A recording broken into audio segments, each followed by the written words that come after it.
mulmo wodi ko hoja jombarge e hoja jawo am koni gido am e hoja jawo am koni peso e hoja jawo am koni gido am e hoja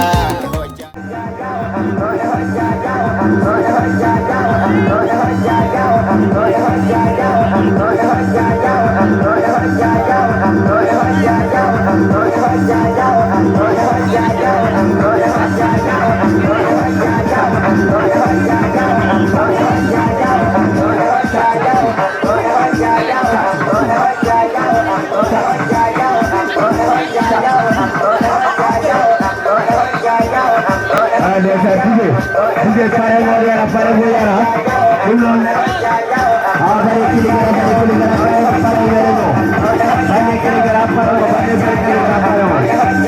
Bersama di Maulidi Ari Ini Hoca Jauh Banyak Kiligara Hoca Jauh Baru di Fuladu Dari Maulidi Ari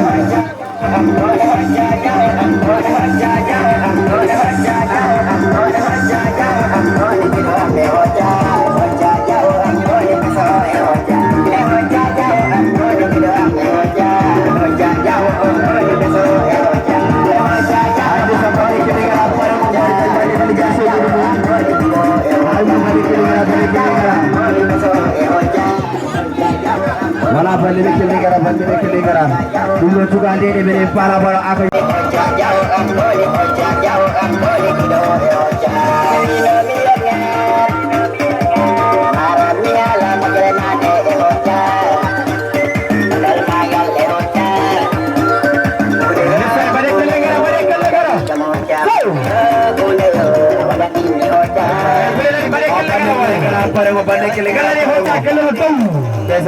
kalian delegasi awal.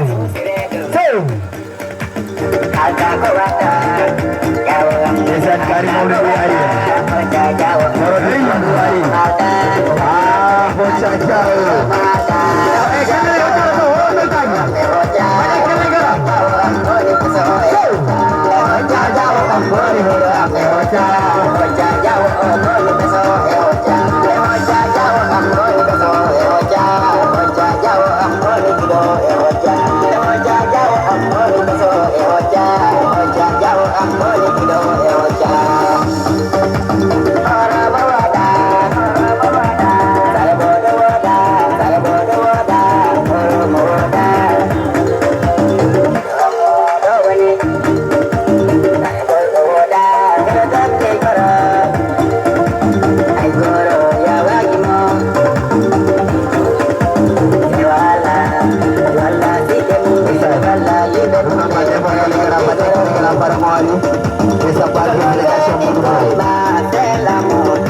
Hanya yang orang yang jadi Lagu TV.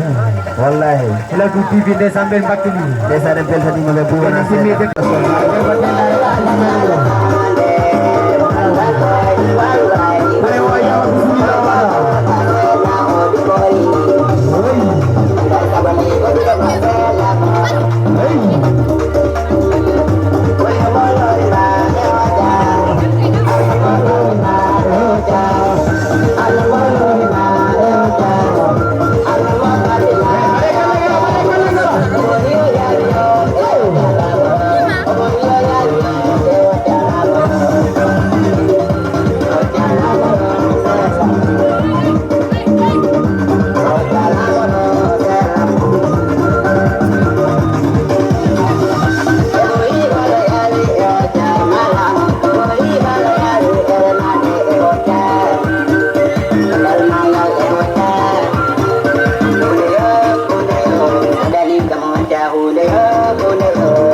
Saving, not a Sunday.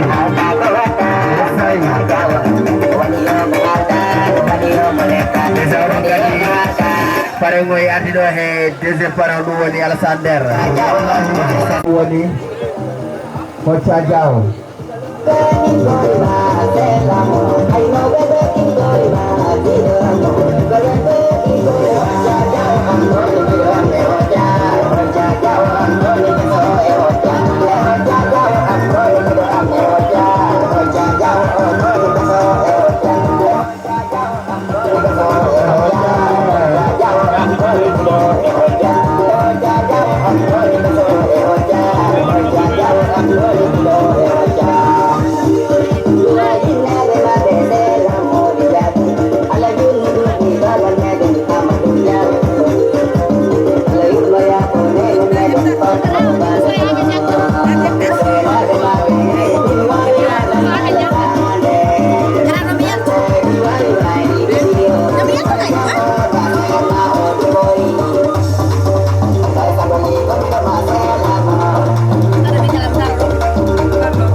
dani de aso sani de kaje anu raka de aso dani de aso naka de aso sani de kaje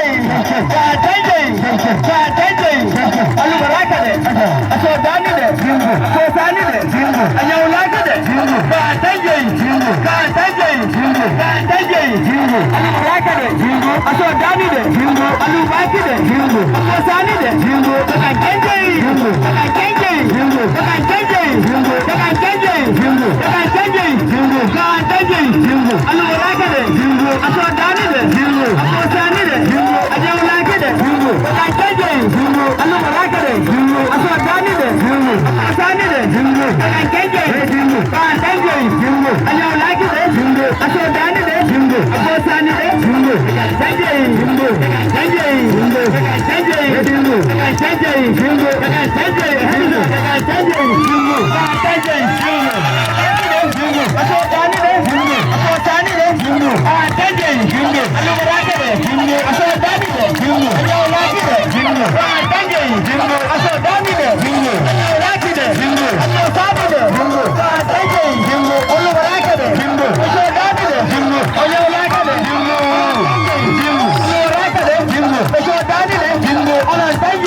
Amadum,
Rolling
Voilà, assalamu alaikum.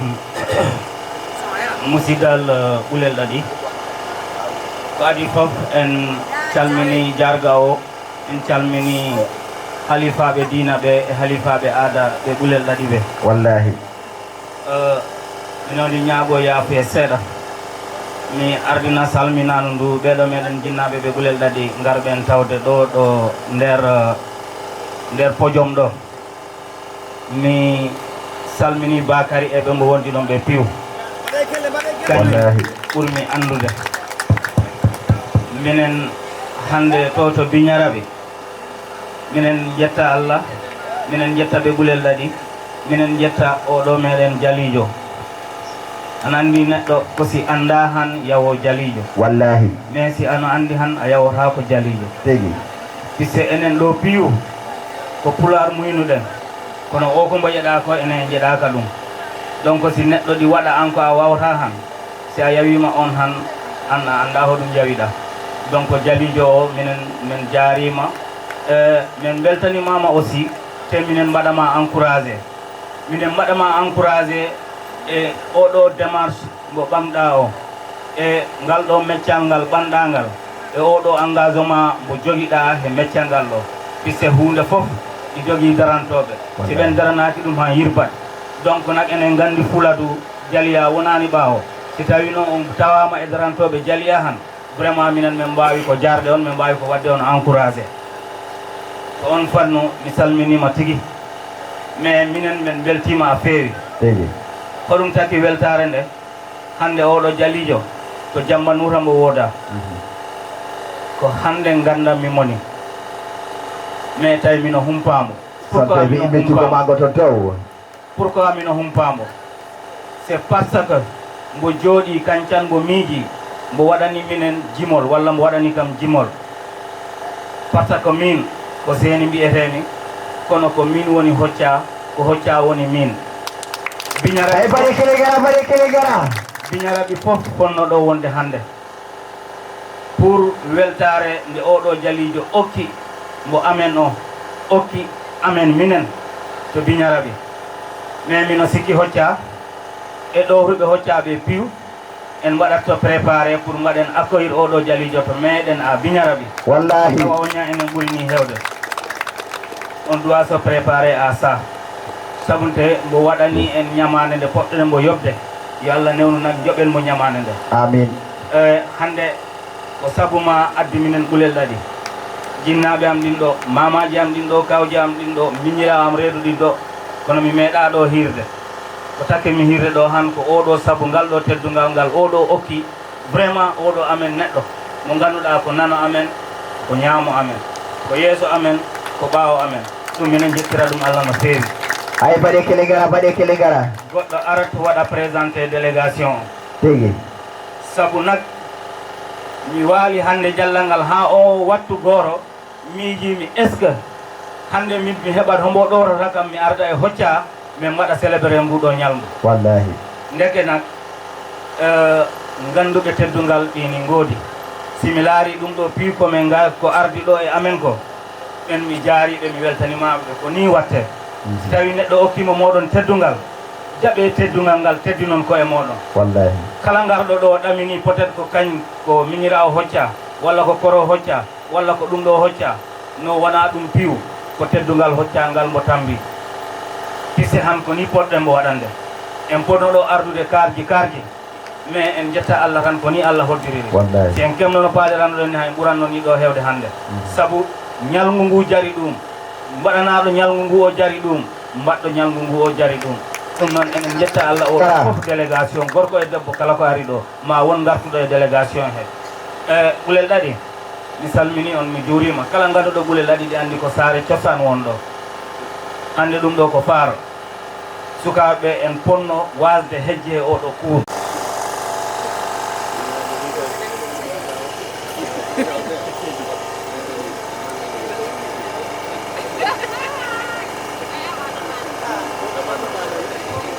voilà gaɓannoɓe ɗo ɓe woni sont des professeurs de mathématiques voilà ɓen ɗo oɗo ko Yaya Bari oɗo ko Abdourahmane Diamanka oɗo ko Yoɓa Bari Santankoy oɗo ko Mamoudou Mbalo Taliel oɗo kala ko mbo Taliel Basirou Gano voilà oɗo ko Ablaye Balde ɗo Sare Boyɗo oɗo ko Santankoy Alassane Dera bande kelle Alassane oɗo ko Grand Matar ɗo Sare Boyɗo c'est un grand frère à Hocca Diaw et chauffeur wayi walan hande mi continue délégation sont les professeurs voilà monsieur Sabali wayi gaɓi monsieur Ly et monsieur Balde oɗo ko grande dame madame Balde oɗo ko grand Amadou Ba yo Bignaraɓe Sanankoro oɗo c'est le cordeau des cordeaux Seni Balde le coordinateur de la commune de Bignaraɓe département o ko woɓe wiyata ko des cordeaux des cordeaux Seni Balde oɗo ko pare o wonɗo o woni jooma haajo ko o woni gaari mawɗi ɗi Marodi Fuladu Hocca Diaw oɗo ko miñirawo amen grande sœur amen bandirawo amen Mama Diaw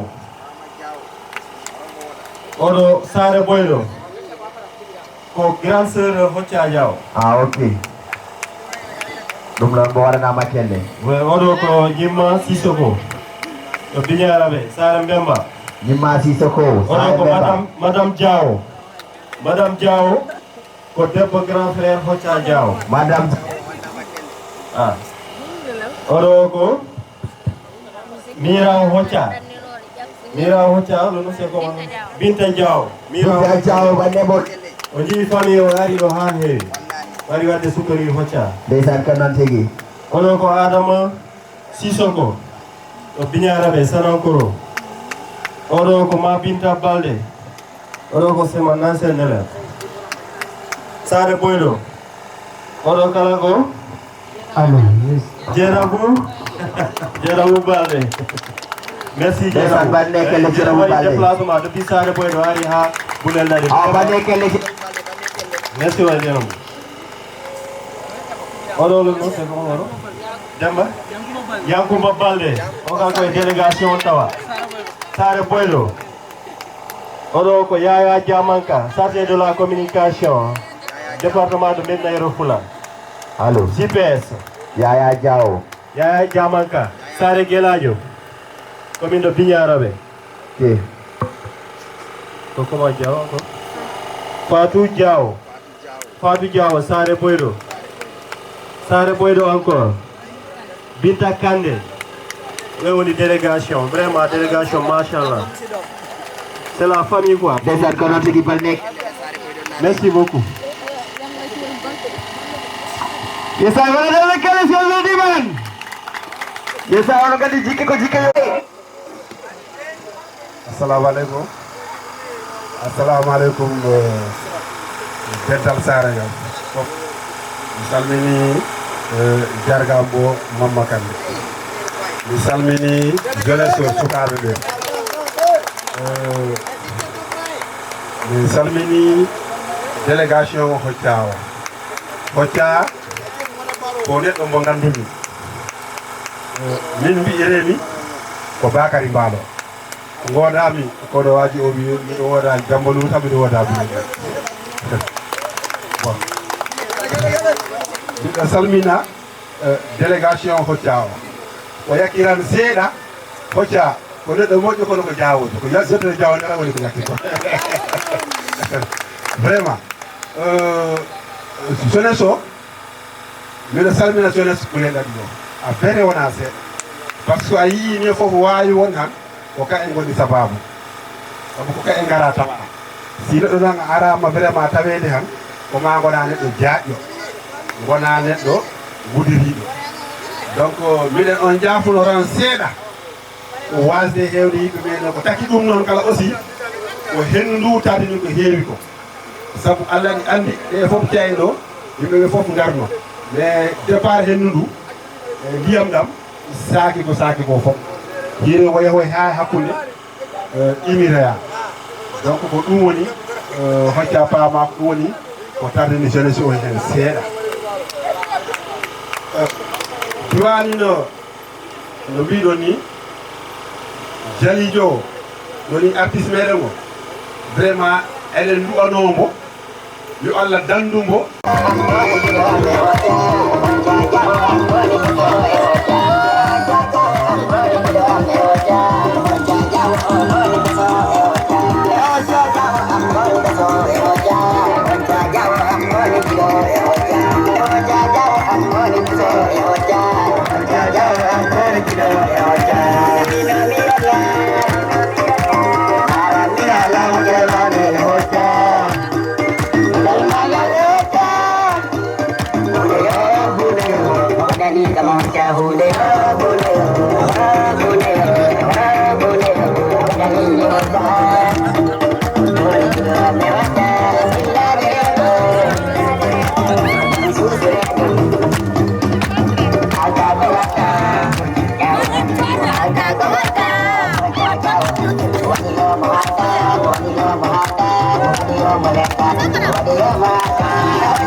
meɗen o Seni Balde coordonnateur communal Pastef mo Biñara ɓe cordo de cordo mi on kala miya on vraiment masto coono e aussi mino jara ɓe liggotoɗo meɗen ɗum woni ɓe taliyel ɗe donc vraiment Basirou Gano ɓe salmini on emi jaari on vraiment e Mamadou Mbalo weltima ha santankoye vraiment ko weltare wonɗo e mi yiya artiste meɗen o le jeune talentueux yo Allah accindinen ha ɓooya par ce que o jeune talentueux omo bettiram o son no bettiram o son donc vraiment mi andi ko jikke mo waɗi ko jeɗɗo no waɗanima jikke ta wawima donc mi ala jobdi muɗum e ko mi yiya yo inchallah Allah okku en no battidiran en jikke ha mbawen enen kala lawlinde dulare meɗen nde ha ɗimen artiste ji mbawa yarude yeeso inchallah min daranto en hen eno mbiɗani aussi laamu ngu ɗin ɗo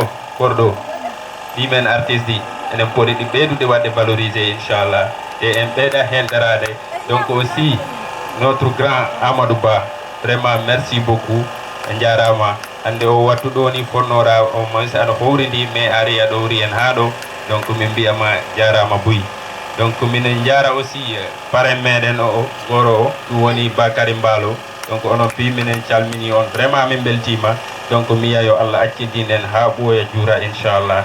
Merci beaucoup les jeunes artistes Son Baby yo Allah nabiri yesso inchallah. Mi weltima ha délégation aussi weltima, jarama wa Bulel Dadi. Merci.